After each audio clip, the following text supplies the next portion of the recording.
माथि फोटो हेर्नु त एकचोटि यो माथि फोटोमा भएको जस्तै कुरा चाहिँ तपाईँको घाँटीमा, तपाईँको काखीमा अथवा तपाईँको जिउको कुनै भागमा छ। यदि छ भने चाहिँ यसलाई स्किन ट्याग भनेर भनिन्छ र तपाईँलाई यो छ भने चाहिँ भिडियो सेभ गरिहाल्नु होला भनेदेखि तपाईँको साथी कसैलाई छ भनेदेखि चाहिँ यो भिडियो सेन्ड गरिदिइहाल्नु होला। यो भिडियोमा यो के कारणले गर्दाखेरि हुन्छ र यसको उपचार के भनेर चाहिँ हामी कुरा गर्नेछौँ है। सो यसलाई चाहिँ स्किन ट्याग भनिन्छ। यो आउनुको कारण भनेको मुख्य कारण भनेको चाहिँ मोटोपन, ओबेसिटी, तपाईँको तौल अलिकति बढी छ भनेदेखि चाहिँ प्रायः जस्तो त्यो मान्छेलाई यस्तो देखिन्छ।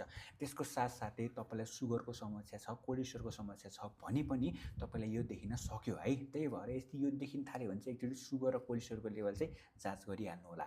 त्यसको साथसाथै अर्को भने वंशानुगत, तपाईँको बुबालाई, तपाईँको हजुरबुवालाई, तपाईँको अङ्कलहरूलाई छ भनेदेखि तपाईँलाई हुन सक्यो।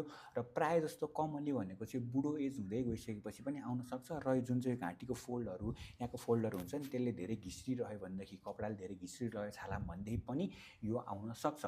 अब यसको उपचार के त? यसको उपचार कुनै पनि प्रकारको औषधि खाएर र लगाएर चाहिँ निको हुनेवाला छैन है। सो यसको लागि चाहिँ यसलाई चाहिँ काटेर निकाल्नुपर्छ। अब त्यसको नि डिफ्रेन्ट टेक्निक हुन्छ। One of them is radio frequency ablation machine हुन्छ र मेसिनले चाहिँ तपाईँको इलेक्ट्रिक करेन्टले चाहिँ काट्नु मिल्छ भनेदेखि चाहिँ अरू तरिकाले पनि काटेर निकाल्न चाहिँ मिल्छ।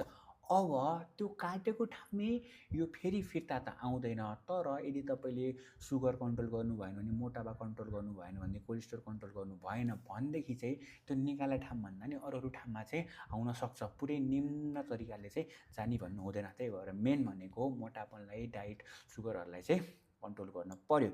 अहिलेको लागि यति नै। केही अरू जान्नु छ भने let me know down in the comment below.